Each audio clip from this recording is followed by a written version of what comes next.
आज NTA ऐतिहासिक असा निर्णय घेतलेला आहे. 3 मेला नीटची परीक्षा झाली होती. वैद्यकीय पुढचं जे ॲडमिशन असते मेडिकलसाठी त्याच्यासाठी ही परीक्षा अत्यंत महत्त्वाची असते. मात्र पेपर फुटीमुळे हा निर्णय घेण्यात आलेला आहे. अक्षरशः 22 लाख विद्यार्थ्यांनी मिळालेल्या आकडेवारीनुसार ही परीक्षा दिलेली होती आणि त्यांच्यावरती आता पुन्हा एकदा फेरपरीक्षेची टांगती तलवार आहे असंच म्हणावं लागेल. NTAने तसं स्पष्ट देखील केले की पुढची परीक्षा होणार आहे.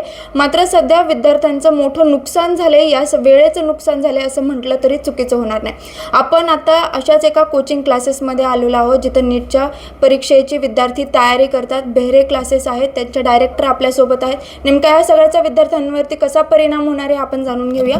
सुरुवातीला तर काय कारण आहेत, एक पेपर फुटी सांगितली जाते, तर नेमकं काय विश्लेषण आहे बरं पुन्हा परीक्षा घेण्याचं? येस, तो ॲक्च्युली आता जे स्टुडंट्सच्या समोर म्हणजे येत आहे आणि सगळी जी न्यूज आहे त्याच्यातनं आपल्याला कळतं आहे की गेस पेपर नावाचा एक पेपर आहे, तो कंटिन्युअसली सर्क्युलेट झाला होता.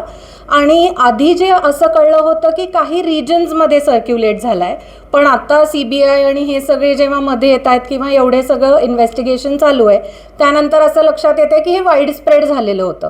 म्हणजे बऱ्याच भागांमध्ये, जसं महाराष्ट्रातल्याही काही भागांमध्ये येतं आहे. बेसिकली राजस्थानचं नाव पुढे होतं, गुजरातचं नाव पुढे होतं याच्याबद्दल. तर त्याच्यामुळे हा पेपर लीक झाला आणि जवळजवळ 140पर्यंत क्वेश्चन्स जे आहेत ते त्या पेपरमधनं लीक झालेले होते किंवा कॉमन आले होते नीटच्या एक्झाममध्ये. सो हे आत्ता निदर्शनास आल्यामुळे मे बी हा डिसिजन घेतला गेला आहे रिएक्झामचा. तर त्याच्यामुळे वाईड स्प्रेड असल्यामुळे हा रिएक्झाम घेत आहेत असं आत्ता तरी स्पष्ट केलं जात आहे. सध्या विद्यार्थ्यांचं वेळेचं भरपूर नुकसान म्हणावं लागेल, कारण की 2 वर्ष म्हणजे जसे 10th एक्झाम्स होतात, नीटच्या एक्झामला सुरुवात होती, तर वेळेचं नुकसान झालं. अजून विद्यार्थ्यांच्या कोणत्या तक्रारी आहेत बरं आता जशी नवीन एक्झाम घेतली जाणार? या वर्षीचे स्टुडंट्स मी खरं सांगू का अनफॉर्च्युनेट होते 12वीचे, कारण एक तर त्यांच्यावर जो इनजस्टिस झाला की 12वीचा बोर्डाचा रिझल्ट जो आहे तो जस्ट नीटच्या एक्झामच्या 1 दिवस आधी आला. त्यामुळे आधीच स्टुडंट्स त्याच्या मार्क्सनी अफेक्ट होतात आणि तसे पेपरला जातात.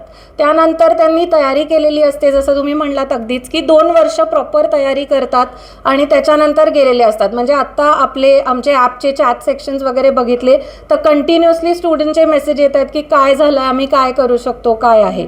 सो सगळं प्रेशर सिच्युएशन आहेच आणि त्या प्रेशरमध्ये एक्झाम एवढी डिफिकल्ट द्यायची, म्हणजे हायेस्ट एक्झाम जी दिली जाते मेडिकल एंट्रन्स जी आपण म्हणतो ती द्यायची, एवढी डिफिकल्ट एक्झाम आणि त्यानंतर इतकं कॉम्प्रोमाइज त्यांना आता फेस करायला लागतंय की परत एकदा तयारी करून आता री एक्झाम द्यायची.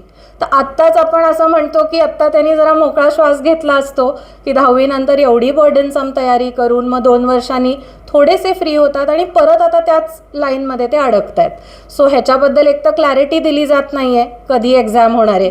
म्हणजे असं म्हणता येईल की चला इन्स्टिट्यूटला तयारी करून NTAला एक 15-20 दिवसात एक्झाम ठेवली, तर मग 15-20 दिवसात परत ती मेंटल प्रिपरेशन करून स्टुडंटनी जर परीक्षा द्यायची असेल तर खरंच खूप अवघड सिच्युएशन आहे. या सगळ्यावरती विद्यार्थ्यांचं काय म्हणणं आहे? एक गोष्ट इथं नमूद करू इच्छिते की आम्ही विद्यार्थ्यांशी देखील कॉन्टॅक्ट करायचा प्रयत्न केला, मात्र असे भरपूर विद्यार्थी आहेत जी परीक्षा देऊन गावी गेलेले आहेत, पुणे सिटीमध्ये सध्या नाही येत ते. म्हणूनच तुम्हाला विचारते की पालक आणि विद्यार्थ्यांची या सगळ्यावरती नेमकी काय प्रतिक्रिया आहे? करेक्ट. सो मी जसं म्हणलं आम्हाला कंटिन्युअसली आत्ता न्यूज आलेली आहे थोड्या वेळापूर्वीच, तेव्हापासून कंटिन्युअस मेसेज फ्लो झालेला आहे. आणि आमच्याकडे पण जे स्टुडंट्स असतात ते बाहेरचे स्टुडंट, म्हणजे मी म्हणेन आमची जी क्लास स्ट्रेंथ असते ऑलमोस्ट 50%पेक्षा जास्त स्टुडंट बाहेरचे असतात. सो तुम्ही जसं करेक्टली म्हणलात की ते आता एक्झाम देऊन जस्ट गावाला गेलेले आहेत, किंवा पुण्यातले स्टुडंट्स असतील तरी ऑफकोर्स मी म्हणलं तसं 2 वर्ष काहीच ब्रेक घेत नाहीत आणि त्यानंतर जस्ट आत्ता ते थोडंसं सुट्टीचं प्लॅनिंग, वेकेशनचं प्लॅनिंग काहीही करत असतील तर त्यांना खरंच ही चुकीची सिच्युएशन आहे की परत त्यांना मे बी 15-20 दिवसात परीक्षा द्यायला लागणार आहे. कशा प्रकारे म्हणजे आता अभ्यास करतील बरं ते?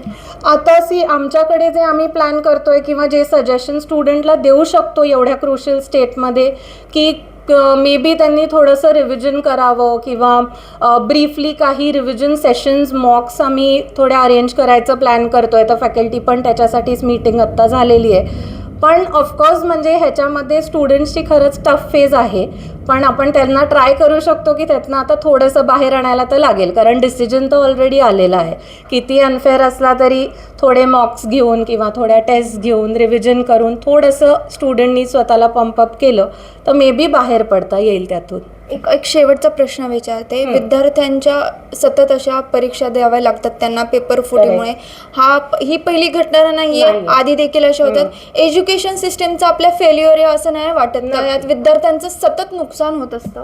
नक्की ह्याच्यामध्ये खरंच म्हणजे NTA आता ट्रस्टेड एजन्सी आहे. जसं आपण स्टॅटिस्टिक्स बघतो, almost every year 20+ lakh students exam देतात.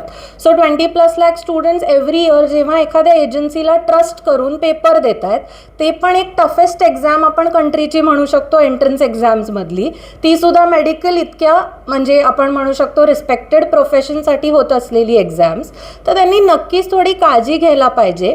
आणि यात इन्व्हॉल्व जे लोक असतील त्यांना थोड्या स्ट्रिक्ट पनिशमेंट्स व्हायला पाहिजेत किंवा लॉमध्ये तशा प्रोव्हिजन्सनी त्यांनी स्ट्रिक्टली त्यांच्याशी डील केलं पाहिजे की हे इन्सिडेंट्स रिपीट नाही होणार. कारण मी ऑनेस्टली सांगू का, पेपर सेटर्स जे असतात, जशी आपल्याकडचे पण काही टीचर्स त्यात असतात, पण त्यांना प्रत्येकाला हार्डली 2 ते 3 प्रश्न माहिती असतात. पण हे कोणत्या एका टीचरचं किंवा असं नाही आहे. तर ते रॅकेट जर असेल तर ते लवकरात लवकर त्याचा शोध लावून त्यांना तशी पनिशमेंट व्हायला पाहिजे की हे रिपीट नाही होणार इन्सिडेंट्स. नक्कीच सध्या जी नीटची परीक्षा जी आहे ती रद्द झालेली आहे, त्या संदर्भात पालक, विद्यार्थी यांचं नेमकं काय म्हणणं आहे, शिक्षकांचं काय म्हणणं आहे, ते आपण आत्ता यांच्याकडून जाणून घेतलेलं आहे, त्याचा आढावा घेतला आहे. नक्कीच हे आपल्या एज्युकेशन सिस्टीमचं फेल्युअर आहे असं म्हटलं तरी हरकत म्हणजे चुकीचं ठरणार नाही. कारण सतत अशा घटना ज्या आहेत त्या घडत असतात. पेपर फुटीमुळे विद्यार्थ्यांच्या वेळेचं नुकसान होतं, पुढे त्यांच्या ॲडमिशनला डिले होतं, म्हणजे जवळपास वर्षभर म्हटलं तरी या सगळ्यात नक्कीच जातो.